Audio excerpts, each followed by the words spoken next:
आज के इस ऐतिहासिक सभा में उपस्थित हमारे उत्तर प्रदेश के उपाध्यक्ष हमारे छोटे भाई श्री सुधीर कुमार जी,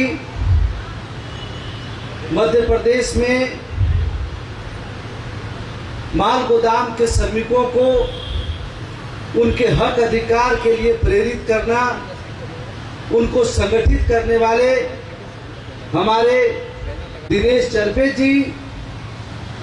रवि चौहान जी, अरविंद बागड़े जी, हेमंत कुमार यादव जी, रविकांत जी, आनंद गौतम जी एवं हमारे मध्य प्रदेश के लिंगा माल गोदाम, सिवनी माल गोदाम, केवलारी माल गोदाम, चिरई डोंगरी माल गोदाम, नैनपुर माल गोदाम, मंडला माल गोदाम, छिंदवाड़ा माल गोदाम, चौरई माल गोदाम से आए हुए हमारे सभी श्रमिक भाइयों एवं बहनों का मैं हाथ जोड़ करके आपको इस मध्य प्रदेश के ऐतिहासिक धरती पर आपका हार्दिक अभिनंदन और स्वागत करता हूं। इसमें उपस्थित होकर आप सभी लोग को संबोधित कर कि आज जो भारत सरकार के तमाम अधिकारी आपके समक्ष उपस्थित होकर कानून में, जिस श्रम कानूनों में आपको हक अधिकार मिला है, ये हक अधिकार मिलना इतना आसान नहीं था। अगर आज इस देश के 40 करोड़ असंगठित क्षेत्र के मजदूरों को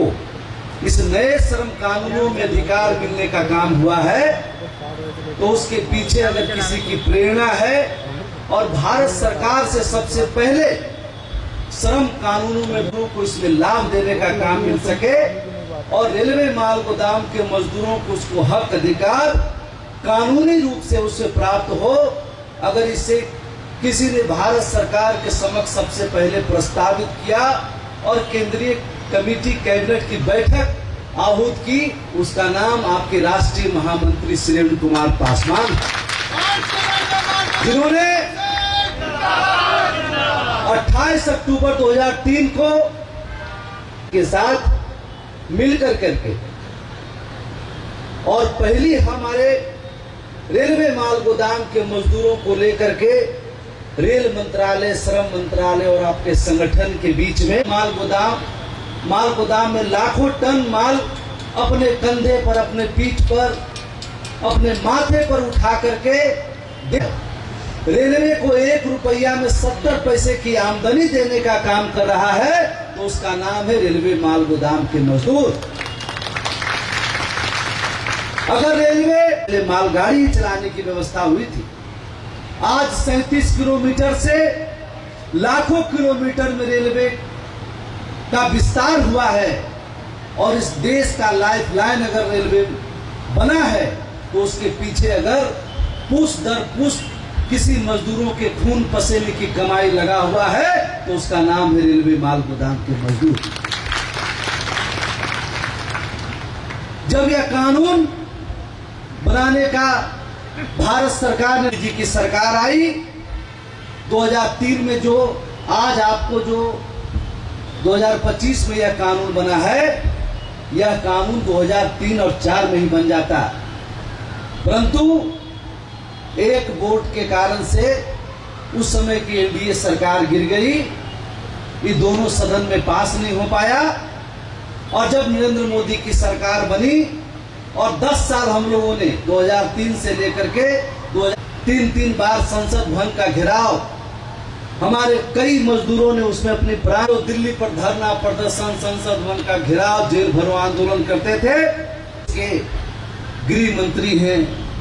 श्रम मंत्री हैं, कई ऐसे महापुरुष हमारे उस आंदोलन में हमारे साथ रहते थे, चाहे वो लाल कृष्ण आडवाणी जी हों, मुरली मनोहर जोशी जी हों, सुषमा स्वराज जी हों, राजनाथ सिंह जी हों, ऐसे तमाम लोग हमारे हक अधिकार के लिए जब हम आंदोलन कर रहे थे तो हमारे साथ थे। 2014 में जब नरेंद्र मोदी जी की सरकार बनी तब उनको हमने जगाने का काम किया, उनके पास प्रस्ताव ले। आज देश भर के मजदूर, गरीब, समाज में के सबसे अंतिम पंक्ति में गुजर बसर करने वाला मजदूर, सभी तरह के लोगों ने आपको वोट देकर हुकूमत की सरकार बनाई है कि इस देश में समाज में सबसे अंतिम पंक्ति में गुजर बसर करने वाले मजदूरों के आप हक अधिकार देने का काम करेंगे। उनका पुराने जटिल श्रम कानूनों को, वो श्रम कानून जो मजदूरों को गुलामी की जंजीरों में बांधने के लिए बनाया गया था, उस श्रम कानूनों को सबसे पहले बदलाव करने की आवश्यकता है। और जब संतोष गंगवार जी, जिनके नेतृत्व में यह नया श्रम कानून बनने का काम हुआ, आपके संगठन के राष्ट्रीय महामंत्री जी ने, हमारे सभी केंद्रीय कमेटी ने और आपके इस बेटे ने भारत सरकार के समक्ष लगातार 2017, 18, 19 3 साल श्रम मंत्रालय के साथ बैठक करके और इस श्रम कानूनों में रेलवे माल गोदाम के मजदूरों को ज्यादा से ज्यादा हक अधिकार प्राप्त हो, इसके लिए काम करने का काम किया। और जो आपको रोजगार सुरक्षित करने का जिस कानून के तहत ये प्रावधान है, जो कानून ये इजाजत देता है कि रेलवे माल गोदाम के मजदूरों को सबको अपॉइंटमेंट लेटर मिलना चाहिए, वह कानून ऑक्यूपेशन सेफ्टी कोड बिल, उसमें आपके संगठन ने 4 फरवरी 2021 को भारत